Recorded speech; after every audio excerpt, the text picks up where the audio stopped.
সভ্যতার বুকে কলঙ্কজনক অধ্যায় রচনা পড়বে স্বামীর উপস্থিতিতে স্বামী সহ তার ৬ থেকে ৭ জন বন্ধু গণধর্ষণ করে দিব্যাঙ্গজন এক গৃহবধূকে। ঘটনার পরিপ্রেক্ষিতে ইতিমধ্যে গোটা রাজ্য জুড়ে ব্যাপক চাঞ্চল্য তৈরি হয়েছে এবং সম্মিলিতভাবে ঘৃণা বর্ষিত হচ্ছে। যদিও ঘটনাটা বিগত জানুয়ারি মাসে সংঘটিত হয়েছে, কিন্তু বিভিন্ন পারিপার্শ্বিক কারণে এতদিন পর্দার আড়ালে ছিল এই ন্যাক্কারজনক ঘটনা। অবশেষে গোটা ঘটনার পরিপ্রেক্ষিতে মামলা দায়ের করা হলে পুলিশ আদা জল খেয়ে ময়দানে নামে এবং এই সময়ের মধ্যে ধর্ষক তথা গণধর্ষণে মদত দানকারী স্বামী সুব্রত দেকে গ্রেফতার করেছে আমতলী থানার পুলিশ।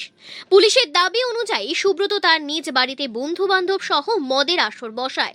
একটা সময় এই মদের আসর গভীর রাত পর্যন্ত চলতে থাকলে সম্মিলিতভাবে স্বামীর উপস্থিতিতেই অসহায় দিব্যাঙ্গজন স্ত্রীর ওপর একে একে ৬-৭ জন বন্ধু গণধর্ষণ সংঘটিত করে। আরও উল্লেখ করার বিষয়, অভিযুক্ত জামাতা অর্থাৎ সুব্রত শ্বশুর বাড়িতেই ঘর জামাই হিসেবে বসবাস করত। গতকাল গভীর রাতে পুলিশ সুস্পষ্ট অভিযোগের পরিপ্রেক্ষিতে সুব্রতকে গ্রেফতার করলেও তার বাকি বন্ধুরা পলাতক বলে জানা গেছে।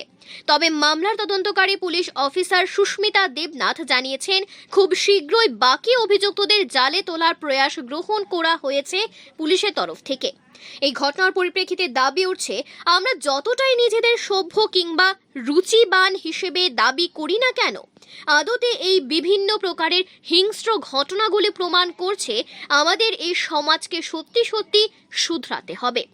যদিও বিভিন্ন আঙ্গিকে দাবি উঠছে অভিযুক্তদের অনতিবিলম্বে গ্রেফতার করতে হবে, তবে রাজ্যটার নাম যেহেতু ত্রিপুরা, এক্ষেত্রে পুলিশ কতদূর কি করবে তা কিন্তু গভীর সন্দেহের জালে মোড়া।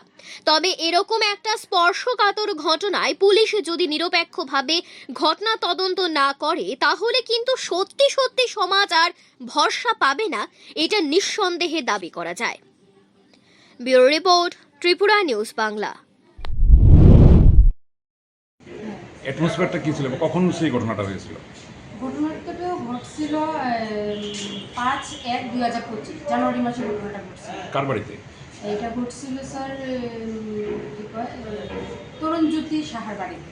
মানে স্বামীর বাড়িতে না? স্বামীর বাড়িতে না, সে অ্যাকচুয়ালি ছিল ঘরজামাই হিসাবে বিবাহিত করে মেয়েকে এবং তার বন্ধু বান্ধব নিয়ে যায় একটা বাজে ঘটনা ঘটে। তো এটা কি মানে মেয়ের বাড়িতে? হ্যাঁ, মেয়ের বাড়িতে। মেয়ে কি করেছে? মেয়ে কমপ্লেনটা কি দিয়েছিল? মেয়ের বাবা কমপ্লেনটা করেছে যেহেতু মেয়েটা একটু হ্যান্ডিক্যাপ, 75% হ্যান্ডিক্যাপ, ওর স্মৃতিশক্তিটা ডাউন। অভিযুক্ত যারা আছে বাকি আরো 5 জন আছে? আরও 6 জন আছে। এরা কোন এলাকার? মানে বেশিরভাগ ওটা এখনো জানা যায়নি, আমরা রিমান্ডে আনলে পরে বুঝবো কোন এলাকা কি আছে।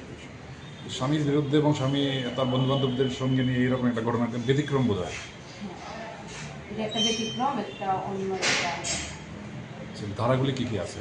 ধারাগুলি ছিল 64(2) ক্লোজ কে /70 ক্লোজ 1 /74 115 ক্লোজ 1 বিএনএস। যে অভিযুক্ত সে কি করে?